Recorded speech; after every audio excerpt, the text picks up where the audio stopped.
Bonjour et bienvenue dans ce point de situation sur la guerre en Ukraine dans lequel on va revenir sur l'évolution des techniques de combat, sur les armes que l'on voit apparaître et sur les grandes tendances. D'abord, l'Ukraine, elle reste en défense 99% du temps, mais la tranchée traditionnelle est devenue inadaptée, donc les soldats vivent dans des sortes d'abris souterrains d'où ils sortent le moins possible, par exemple pour repousser des assauts ou pour lancer les drones, mais la vie se résume de plus en plus à de l'attente et les moments les plus dangereux, c'est les rotations, car c'est le moment vulnérable dans lequel ils ne sont pas protégés contre les FPV.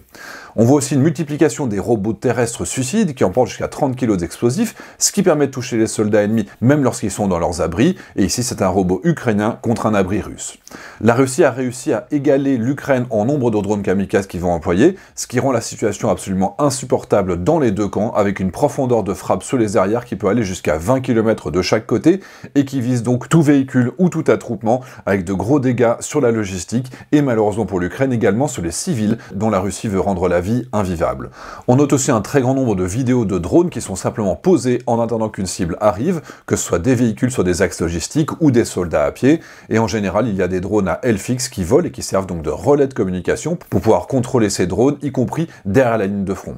En termes de bilan, les FPV causent désormais les 2/3 des pertes humaines, suivies par les mines, puis enfin par l'artillerie, et en dernier seulement les armes à feu, tandis que les FPV causent 80% des pertes matérielles autour de la ligne de contact. Pour contrer cela, on voit une multiplication des tanks tortues ou même des tanks porc-épic, comme ce modèle, avec l'espoir que les drones explosent avant d'arriver sur la paroi du blindé. La plupart des autres pertes matérielles sont le fait de mines, évidemment sur la ligne de contact, mais aussi sur les arrières quand il y a des systèmes de lance-mines dans la profondeur, comme avec ce camion russe qui permet de viser les routes sur les arrières et donc les axes logistiques, mais aussi les civils qui traversent malheureusement la région.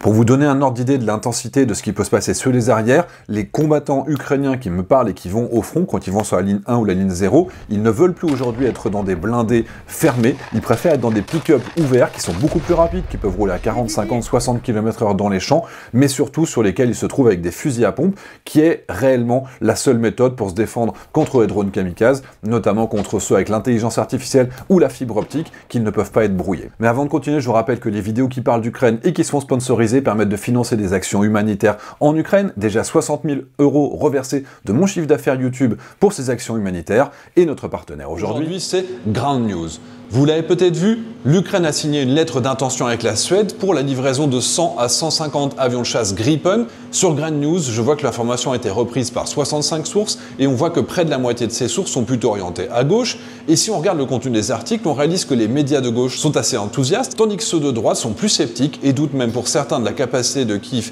à protéger ses avions. Et dans ce cas, on a l'impression qu'ils oublient simplement que la Russie n'arrive pas à détruire l'aviation ukrainienne depuis plus de 3 ans. Et c'est justement ce type d'analyse complète que permet Ground News en comparant les biais et en apportant les informations qu'un camp ou l'autre fait en sorte d'ignorer, souvent par idéologie. Le site web et l'application permettent de naviguer facilement dans les actualités qui nous intéressent et on peut rechercher comment un même fait peut être observé selon les différents angles. Chaque actualité est présentée avec un affichage de la répartition politique des médias qui en parlent, tout en permettant de qualifier la véracité de l'information et en pouvant voir si le média est indépendant ou s'il appartient par exemple à un milliardaire. L'outil est tellement pertinent que même le Centre Nobel pour la paix a présenté Ground News comme une solution permettant de rester informé sans s'enfermer dans une bulle informationnelle. Un des outils que j'adore également, c'est le Blind Spot Feed, qui montre les informations qui sont couvertes de manière disproportionnée par l'un des deux côtés du spectre politique. Donc, si vous aimez aller au fond des choses et vous voulez garder un esprit critique, Ground News est fait pour vous.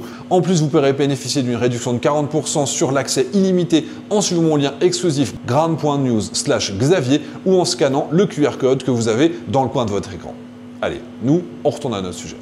Donc, pour faire bouger le front, les Russes continuent à avoir une domination dans l'artillerie, mais face aux défenses ukrainiennes actuelles, les résultats sont relativement médiocres, et c'est surtout grâce à 150 à 200 tentatives d'assaut chaque jour que les choses bougent un petit peu. Dans la méthode de ces assauts, on a toujours autant de petits véhicules, très nombreux, qui permettent de mieux échapper aux FPV, et le nombre de cibles permet aussi de saturer la défense ukrainienne, mais il y a aussi énormément de tentatives d'infiltration qui sont simplement à pied, souvent par des groupes de 6 à 10 personnes qui essayent de se faufiler comme ça entre deux caches ukrainiennes. Parfois, il y a aussi quelques blindés, mais ils se font vraiment très rares, surtout depuis le mois de juin, et on a plutôt l'impression qu'ils sont là pour attirer les FPV, ce qui laisse plus de chance aux soldats qui arrivent sur la ligne de contact, Et d'ailleurs, on remarque que la progression tactique derrière un blindé que l'on continue à voir massivement dans nos armées quand elles s'entraînent, eh bien c'est quelque chose qui a simplement totalement disparu en Ukraine. Il faut absolument s'éloigner des blindés si on veut survivre. Parfois, on voit aussi que les Russes essaient de progresser sous des ponchos réfrigérés qui leur permettent de ne pas être détectés, y compris par les drones qui ont des capacités infrarouges.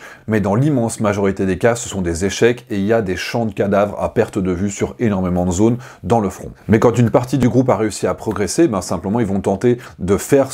accéder d'autres soldats sur cette zone pour accumuler une masse qui leur permettra ensuite d'attaquer et de prendre les petits réduits ukrainiens dans lesquels il y a en général moins d'une dizaine de personnes également. Et c'est grâce à cette méthode qu'ils ont réussi à prendre environ 10 km² par jour depuis le mois de juin. Mais je vais vous parler de tout ça en détail, notamment parce que depuis quasiment 3 semaines, avec la grisaille, les Ukrainiens ne peuvent plus faire voler leurs drones d'observation, ce qui laisse aux Russes plus de facilité pour accumuler des troupes à plusieurs dizaines de kilomètres de profondeur. Les Ukrainiens ne les voient plus arriver, et donc les Russes relancent maintenant des grands mouvements d'offensive avec des dizaines de blindés depuis quelques semaines. Pour l'instant, c'est pas réellement un succès. On va maintenant voir toute la dimension technique, les statistiques, les évolutions du front, et puis on verra aussi ce qui se passe dans les airs, et on commence par l'évolution de la maîtrise du terrain, et les Russes ont réussi à prendre 1% du territoire ukrainien en 1000 jours, avec une progression moyenne de 350 km² par mois en 2025, et qui a plutôt tendance à ralentir, puisqu'ils n'ont pris que 253 km² en septembre, et la progression russe semble plutôt être encore une fois en retrait au mois d'octobre. Si on fait un focus territorial sur l'oblast de Donetsk, qui est censé être l'objectif principal stratégique de la Russie, il leur manque 6300 km² dans l'oblast de Donetsk pour réussir à le conquérir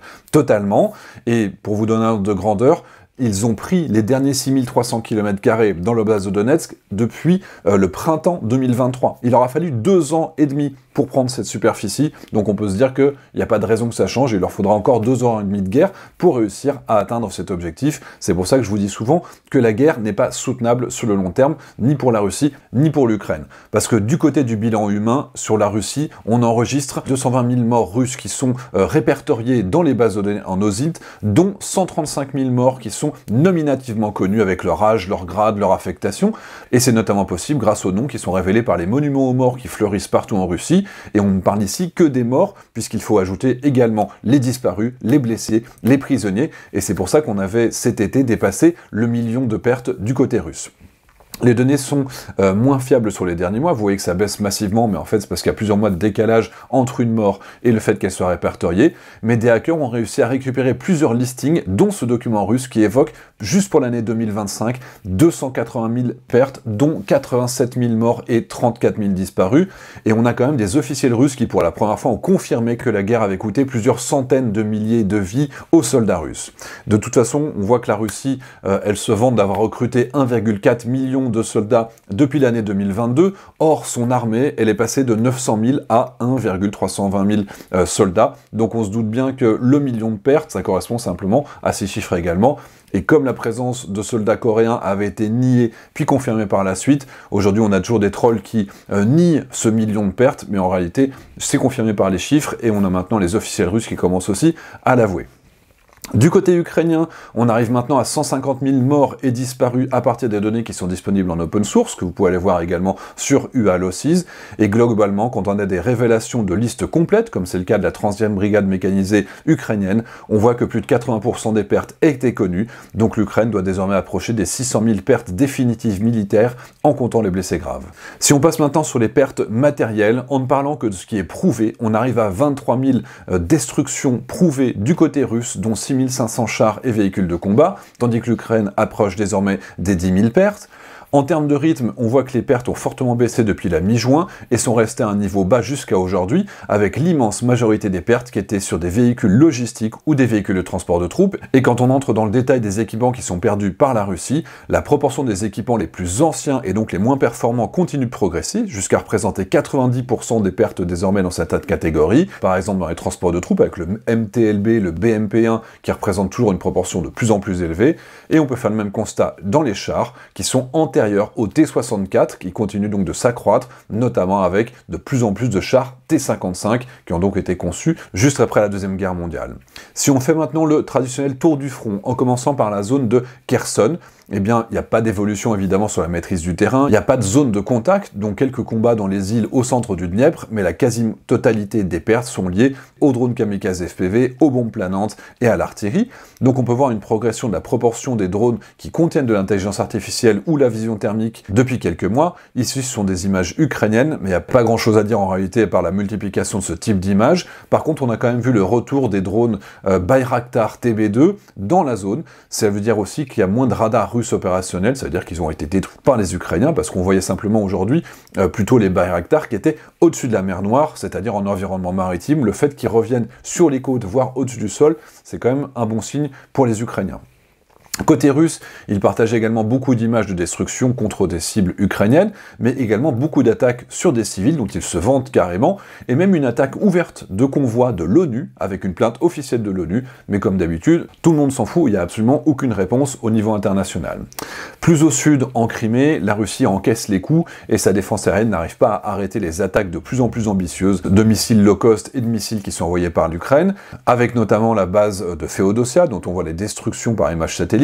mais il y a aussi de plus en plus de drones qui sont pilotés jusqu'à l'impact, alors qu'on est quand même à plusieurs centaines de kilomètres de front, ce qui permet de détruire des avions comme l'Antonov 26 ici, des hélicoptères comme ces Mi-8, mais aussi avec de nouvelles opérations amphibies, avec un drone lourd type Baba Yaga qui va carrément décoller d'un bateau. Ce bateau, il sert de relais de communication via Starlink, et le tout pour détruire un radar Nebo M à plus de 100 millions de dollars, dont l'objectif est de détecter des cibles aériennes à très longue portée et même des avions furtifs, et je vous renvoie vers cette vidéo dans laquelle je parle de la détection des appareils furtifs.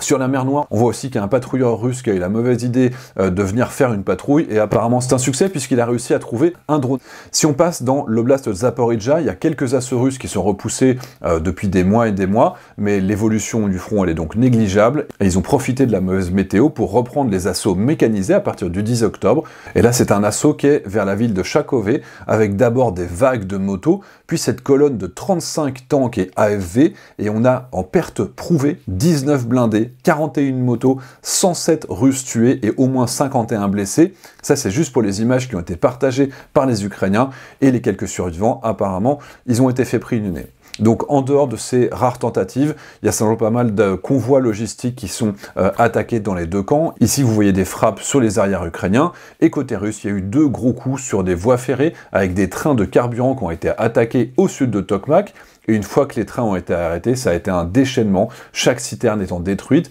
et encore une fois, ça prouve l'efficacité des drones pilotés ukrainiens, y compris sur des cibles mouvantes, et on parle de plusieurs dizaines de kilomètres dans la profondeur. On peut aussi signaler quelques pertes intéressantes du côté russe, notamment un lanceur de lance-roquettes thermobarique TOS-1A, ainsi que la perte d'un radar S-400 avec une munition téléopérée. Plus à l'est, les Russes avaient réussi à s'emparer de plusieurs villages dans l'oblast de Dnipro. Probablement que dans cette zone, les Ukrainiens n'avaient pas constitué de réserve solide, mais le front est désormais stabilisé dans cette zone. Là aussi, c'est surtout des tirs sur la logistique et des bombardements aériens qui sont à signaler, et on va également souligner le bombardement d'une mine de charbon en plein jour par la Russie, ce qui a piégé 190 mineurs ukrainiens le 20 octobre. Quand on arrive dans l'oblast de Donetsk, qui clairement est la zone la plus active du front, notamment vers Pokrovsk, eh bien on a eu quelques frayeurs dans l'été, notamment parce que la Russie avait réussi à faire une infiltration à presque 20 km de profondeur derrière la ligne de contact, ce qui faisait craindre une percée, mais en fait ils n'ont simplement pas réussi à exploiter cette percée, et les Ukrainiens ont fait une petite contre-offensive pour couper cette tête de pont, si bien qu'on a plusieurs chaudrons les uns derrière les autres, et déjà plusieurs centaines de prisonniers russes qui sont enfermés, qui n'arrivent pas à être secourus ni alimentés. Et globalement, le grignotage russe y continue partout, même si ça reste très très lent, avec des pertes catastrophiques sur la logistique dans les deux camps. Ici, ce sont des motos russes qui zigzaguent entre des dizaines de carcasses de véhicules pour se rapprocher du front. Ces images, elles ont été tournées juste à l'est de Pokrovsk, tandis que du côté ukrainien, on a également ces images avec un nombre impressionné de camions qui ont probablement tous été touchés par des FPV, puisqu'on ne voit pas de cratères d'obus au sol, peut-être une sorte d'embuscade que les Russes auraient réussi à conduire, et on est pourtant bien au nord de Pokrovsk. Alors, comme je vous le disais, le moment le plus dangereux pour à peu près tout le monde dans cette zone, c'est au moment des rotations. Et vous voyez par exemple ici un point de regroupement des Russes avec les soldats qui ont été suivis depuis la sortie de leur tranchée vers cet endroit. Et ensuite, chacun de ces véhicules va être frappé par un drone kamikaze. Et en dehors de cette souffrance dans la profondeur qui rend tout mouvement difficile, la Russie a donc continué à lancer des dizaines d'assauts de piétons juste pour tester, comme ici avec ces pauvres types qui doivent traverser des champs énormes juste pour se faire tuer. Et le but des Russes est de voir si l'axe est surveillé. Et on voit des images similaires sur tout le front quasiment chaque jour. Et quand ces éclaireurs survivent, alors les Russes tentent d'avancer. Côté ukrainien, en défense, on note la multiplication des opérations qui impliquent des robots terrestres équipés de haut-parleurs et de mitrailleuses 12-7, ce qui permet ensuite à l'infanterie et aux blindés classiques de venir travailler. Ici, ce sont des images de la 93e brigade mécanisée dans le village de Veselé qui venait d'être pris par les Russes. Mais quoi qu'il en soit, les Russes ont réussi à accéder à la ville de Pokrovsk elle-même sur les flancs sud. Donc ils progressent quand même depuis l'août 2024. C'est très lent, c'est très coûteux. Mais au fur et à mesure, ils arrivent quand même à progresser et à avancer. Donc on se doute qu'il y a une bataille urbaine qui va maintenant commencer. Ça veut dire aussi qu'il faut un ratio d'attaquants sur défenseurs qui va être encore supérieur pour les Russes. Et il n'est pas évident qu'ils arrivent à l'obtenir. Depuis le 5 octobre et le retour du mauvais temps, qui empêche donc les drones de donner une vision sur l'arrivée des assauts russes, on voit un retour des grands assauts mécanisés par la Russie, avec par exemple cette tentative au nord de Pokrovsk qui réunissait 22 blindés, mais le minage qui avait été mis en place ainsi que le travail des drones et de l'artillerie a permis de détruire l'assaut avant même qu'il n'atteigne la ligne de contact des Ukrainiens. On peut se dire que ces grands assauts blindés, mécanisés, ils vont certainement s'arrêter avec la Rasputitsa qui devrait arriver dans quelques semaines, une fois que les pluies auront réellement commencé. Il y aura peut-être de nouveau des véhicules blindés une fois que le sol aura gelé, mais en tout cas, c'est un passage qui dure quelques semaines, et pour l'instant, on ne voit pas de réussite malgré des assauts qui sont quand même importants, et encore une fois, les plus importants depuis le mois de juin en termes de nombre de véhicules qui sont engagés.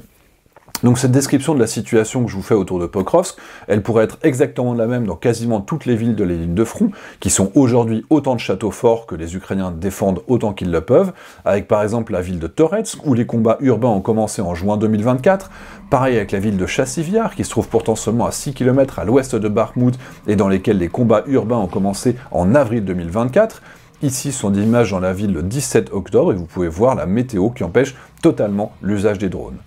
Plus au nord, autour de Siversk, on a une zone grise d'incertitude qui s'étend, simplement parce que les abris dans lesquels les Ukrainiens et les Russes se trouvent sont de plus en plus imbriqués de part et d'autre, et qu'on n'arrive plus réellement à suivre qui tient réellement quel champ et quelle ligne d'arbres. Donc il n'y a pas vraiment de fait marquant dans les méthodes russes dans la zone, donc on va pas faire une liste de tous les crimes de guerre ou des attaques qu'ils ont conduits sur les civils, mais on peut quand même souligner la destruction d'un hélicoptère Mi-8 russe par un simple drone kamikaze FPV fin septembre, une scène qui a été tournée en plus sous plusieurs angles, et il faut imaginer qu'on est là à plus de 9 km derrière la ligne de front, donc même les hélicos qui volent très bas se font eux aussi repérer et abattre. On va aussi souligner l'utilisation très importante des bombes planantes, avec des milliers de bombes qui sont larguées par les Russes pour tenter de toucher les défenses ukrainiennes. Heureusement pour les Ukrainiens, les précisions sont quand même relativement faibles, et je vous renverrai le travail de Clément Molin qui a fait un remarquable travail en OSINT pour justement répertorier tous ces impacts. Et du côté ukrainien, les images montrent plutôt des vrais succès dans l'usage de ces bombes planantes, notamment avec les bombes fournies par la France, les A2SM Hammer, que la France produit maintenant à un rythme de 100 unités par mois. Et pour préparer ces attaques qui nécessitent des avions, eh bien le GOUR a réussi à détruire plusieurs radars et des lanceurs S-300, ce qui ouvre le ciel pour les appareils qui vont ensuite pouvoir larguer leurs bombes. Sur le front de Kharkiv, tout au nord, eh bien également moins d'assauts directs, et on a donc davantage de frappes dans la profondeur, ici avec des FPV à fibre optique ukrainiens contre des canons russes, mais les Russes continuent aussi leur travail de destruction systématique, par exemple avec ce village qui est massivement bombardé avec de l'artillerie, puis quand les gens sortent pour tenter de fuir, ils vont envoyer des FPV. C'est par exemple ici ce qu'on voit face à une femme, une civile, qui, une fois que les autres personnes tentent de lui venir en aide, eh bien, les Russes relancent un deuxième FPV pour tuer tout le monde autour. Donc ça, malheureusement, c'est une méthode qu'on voit fréquemment chez les Russes. Ils visent des civils, ça fait qu'il y a des secours qui vont arriver, ils font ce qu'on appelle le double tap, c'est-à-dire qu'ils vont envoyer une bombe planante, une deuxième bombe planante 20 minutes plus tard, une fois que les secours sont arrivés. Mais maintenant, c'est quelque chose qu'on voit aussi régulièrement, malheureusement, contre les civils que l'on voit dans la zone de front, sachant, je vous rappelle, que la zone de front, ça va aller maintenant jusque dans des villes comme Kramatorsk, qui sont plusieurs dizaines de kilomètres sur les arrières, et donc les Russes visent les civils pour toucher les militaires qui seraient éventuellement dans la région. En tout cas, une fois que les Russes ont réussi à détruire quasiment ce village, ils vont conduire des assauts, et dans ce cas-là, on a un grand nombre de vidéos avec des FPV kamikazes ukrainiens qui sont suffisamment nombreux pour être utilisés sur chaque soldat russe, et on peut remarquer d'ailleurs la bonne qualité des images que l'on voit, y compris jusqu'à l'impact. Ça signifie que les Russes n'ont pas de guerre électronique ou de brouilleur, alors que tous les véhicules ukrainiens en ont de leur côté. On va juste faire un focus sur un cas particulier, car a priori, il s'agirait du premier usage de drones en essaim, piloté avec l'intelligence artificielle, c'est-à-dire qu'on a un seul pilote qui va amener un FPV vers sa cible, tandis que les autres FPV volent derrière lui jusqu'à la zone dans laquelle on leur demande d'attendre. L'opérateur, il va utiliser un premier drone, puis les autres drones, un par un, il va pouvoir les consommer, et ça permet d'être plus efficace, c'est-à-dire qu'ils savent exactement où est-ce qu'ils en sont, et ça permet aussi de réduire le temps, parce qu'ils n'ont pas besoin de relancer un FPV depuis plusieurs kilomètres de distance, c'est-à-dire qu'ils peuvent envoyer les drones les uns derrière les autres, ce qui augmente évidemment l'efficacité de ces frappes. Sur la frontière russe, dans la zone de Vovchansk, il y a toujours des combats urbains, mais pas d'évolution de terrain, et vers Soumy, où la Russie a tenté une grande offensive cet été, cette offensive s'est effondrée, et le front est aujourd'hui totalement stable, même s'il continue à avoir énormément d'activité, et on peut juste souligner une attaque synchronisée de 6 FPV contre un APC ukrainien. Vous voyez que les 4 premiers FPV vont viser ce PZB 302 suédois, tandis que les 2 derniers restent en retrait et attendent que les soldats sortent afin de les tuer. Et ça, c'est assez typique, car les Russes savent que le matériel occidental permet un meilleur taux de survie, et quand c'est du matériel soviétique, ils vont taper une fois, et en général ça suffit. Quand c'est du matériel occidental, ils vont comme ça de plus en plus souvent organiser des pièges, une succession de FPV pour sortir, puis on essaie de tuer ceux qui ont réussi à s'enfuir. Alors après les techniques de combat, on va faire maintenant un petit focus sur les équipements, avec toujours cette guerre des drones air-air qui continue, ici contre un rare et précieux fort-poste russe, et on peut aussi souligner la multiplication des fusils à pompe embarqués sur des drones chasseurs de drones, et on a vu aussi les premiers usages opérationnels des drones capables de tirer des AT-4, c'est-à-dire des bazookas. En défense, dans les tranchées ukrainiennes, on voit aussi de plus en plus souvent des canons téléopérés, ce qui évite de se mettre en danger à portée de FPV pour pouvoir repousser les assauts. Et contre les drones kamikazes FPV à fibre optique, l'Ukraine multiplie aussi ce type de petits systèmes, des fils barbelés qui tournent dans les champs, ce qui permet de couper les fils, et donc ça permet de protéger des axes entiers sur le front. A priori, c'est relativement efficace, notamment dans les grands champs, mais vous ne pouvez pas le mettre à l'avant de la ligne 0, ce qui veut dire qu'en fait, c'est que seulement une fois que les Ukrainiens vont reculer que ça commence à être efficace. Sur le plan de la guerre à longue distance, le but est évidemment d'épuiser l'adversaire, et il y a une grande différence dans les méthodes. D'abord, l'Ukraine, elle accumule très clairement les réussites, par exemple avec cette carte que je vous mets en lien, et vous pouvez voir toutes les attaques réussies à longue distance, qui sont classées par type. On voit un nombre d'usines d'armement, de dépôts de munitions, de raffineries, des aéroports militaires, avec à chaque fois des liens pour pouvoir vérifier les preuves de ses succès. Et à l'inverse, la Russie, elle vise tout et n'importe quoi, les systèmes de chauffage urbain, l'électricité, l'eau courante, de nombreux immeubles d'habitation, et donc c'est une véritable guerre contre la population qui a pour objectif d'épuiser les civils. La grosse différence quand même cette année, c'est que l'Ukraine a les moyens de faire subir à la Russie exactement ce qu'elle subissait. Zelensky l'a dit, si vous attaquez nos systèmes électriques, nous avons aussi la possibilité de le faire cette année. Et lors de la dernière attaque, il y a eu des grandes coupures dans la zone de Belgorod en Russie. C'est simplement une réponse à l'attaque russe. Donc évidemment, les Ukrainiens se défendent encore une fois, mais là cette fois-ci, ils ont dit, on ne se laissera pas faire taper dessus sans répondre. Cette année, ils ont les moyens, eux aussi, d'attaquer. Donc, ils arrivent à assécher le financement de l'armée russe. La Russie, de son côté, elle veut détruire la volonté des Ukrainiens de continuer à se défendre. Du côté du taux d'interception, l'Ukraine, ça reste relativement stable, autour de 90% sur les Shahed, malgré une hausse du nombre. Et évidemment, quand vous interceptez 90% de 300 Shahed, il y en a 30 qui passent, mais quand c'est 90% de 500 Shahed, il y en a 50 qui passent. Donc logiquement, le nombre de coups au but augmente, même si le taux d'interception, lui aussi, il s'améliore, notamment avec la multiplication des différentes méthodes, les mitrailleuses au sol en très grand nombre, que ce soit asservies à un radar ou directement tirées par des sortes de gros pick-up. Il y a le travail des hélicoptères. Là, on voit beaucoup de vidéos dans lesquelles des Mi-8 vont abattre ces Shahed. Et contre les missiles de croisière, là, c'est plutôt des avions de chasse qui vont y aller, puisque les missiles de croisière vont plutôt à 800 km/h. On a aussi quelques exemples avec des roquettes guidées laser, comme sur cette image, ou des interceptions avec des missiles contre des missiles. Mais comme les missiles se font rares, ils essaient vraiment de mettre ça en dernier recours.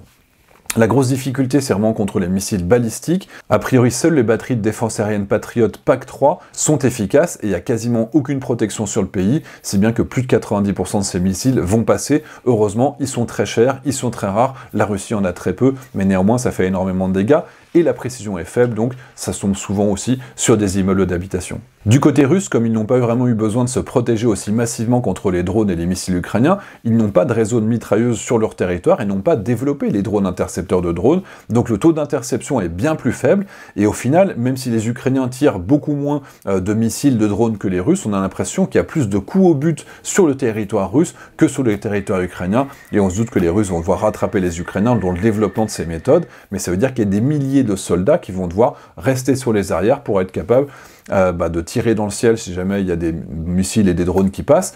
Et ça veut dire aussi beaucoup de moyens qu'ils vont devoir retirer du front pour les mettre sur les arrières. Donc la conclusion de tout ça, c'est que l'objectif de guerre russe n'a pas changé. Poutine l'a réaffirmé encore cet été. Toute l'Ukraine devait être russe. Il refuse toujours le cessez-le-feu qui a été accepté par les Ukrainiens en mars dernier, mais il n'y a aucune raison pour que l'équilibre militaire évolue réellement. La survie pour les soldats devient simplement de plus en plus horrible, avec la logistique qui devient une tâche qui est désormais aussi dangereuse que ceux qui vont tenir la ligne de front, et dans quelques semaines, la Rasputitsa va à nouveau faire disparaître les blindés pour quelques temps, mais l'artillerie, les drones et les missiles vont continuer à causer des pertes dans les deux camps, et là, malheureusement, les civils ukrainiens payent un tribut toujours croissant, puisque c'est le seul objectif stratégique que la Russie pense aujourd'hui pouvoir atteindre. Elle ne peut pas conquérir l'Ukraine militairement, donc elle veut faire s'effondrer le moral et l'économie ukrainienne en tapant sur les civils. Donc c'est pas une erreur de leur part quand ils touchent des gens sur les arrières, c'est réellement délibéré. L'objectif stratégique de conquête de l'Ukraine est impossible militairement, donc ils trouvent un contournement. Et la guerre ne s'arrêtera donc que quand la Russie y sera contrainte, c'est-à-dire qu'il y aura soit un effondrement économique et les Ukrainiens font tout ce qu'ils peuvent pour y aller,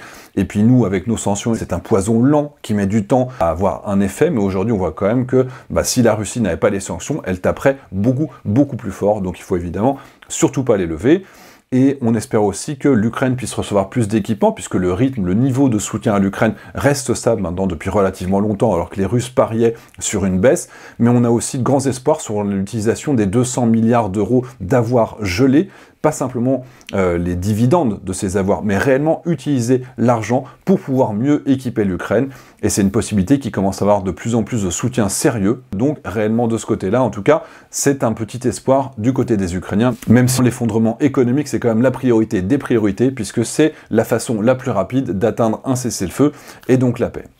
Donc je vous remets toutes les informations en commentaire à cette vidéo, vous pourrez aller voir chacune des sources que j'ai évoquées, et je vous rappelle que vous pouvez aussi contribuer par vos dons à des actions humanitaires en Ukraine, ou alors avec la collecte qui est dédiée aux militaires, qui choisissent eux-mêmes quel type d'équipement ils vont avoir, et puis en plus il y a des nouveaux super patchs que vous pouvez choisir pour soutenir différentes brigades, et c'est des patchs de collection en édition limitée, donc faites-vous plaisir et sauvez des vies, en plus il y a des réductions d'impôts quand on est sur des actions humanitaires. J'espère que ça vous a plu, et je vous dis à très bientôt.